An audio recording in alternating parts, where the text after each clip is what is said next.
500 years separated the lives of two women who lived in ancient Egypt. Long after their deaths, around 2,900 and 2,400 years ago, their mummified remains made complicated journeys to the Denver Museum of Nature and Science. We knew very little about them when they arrived. Technology allows us to learn about the two women, to look inside their mummies without disturbing the wrappings. Medical imaging has revealed that both mummies, although quite different, are excellent examples of mummification practices common when they died. Hi, I'm Dr. Michelle Coons, Curator of Archaeology at the Denver Museum of Nature and Science. We partnered with Children's Hospital Colorado and National Jewish Health to look inside the two mummies. We carefully transported the mummies to Children's Hospital, where radiologists conducted high-resolution CT scans. The scans gave us detailed digital data that medical imaging specialists can weave together to give us three-dimensional views inside the wrappings of the two women.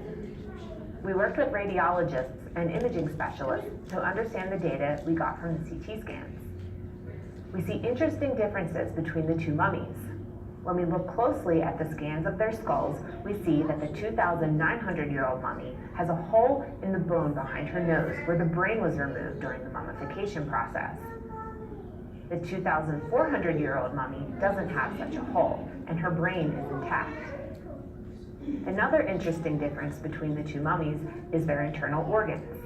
When we look at their abdomens, we see that the organs of the 2,900-year-old mummy were removed, wrapped, and put back in her body. The linen bundles helped keep her skeleton together, making her look more lifelike.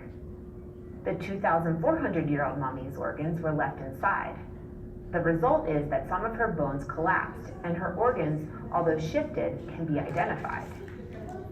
Specialized software allowed us to segment the imaging data and see amazing details in objects added during the mummification of the 2,900-year-old mummy.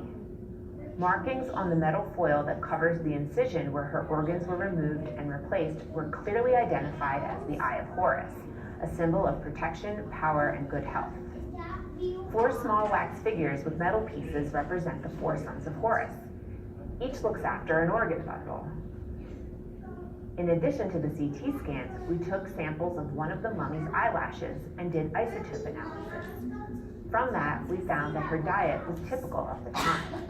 We also used X-ray fluorescence to analyze the pigments on the mummy's coffins and drilled small holes for samples to date the wood.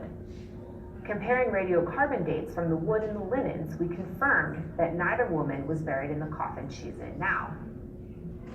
These research studies have allowed the museum to revise and expand previous conclusions about the two women who lived long ago in Egypt. We now recognize that the differences between them reflect common mummification practices at the times of their deaths, about 500 years apart.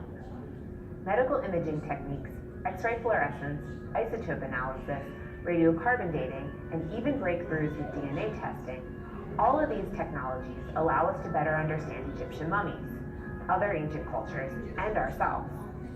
As technology continues to advance and new discoveries emerge, who knows what else we'll be able to learn?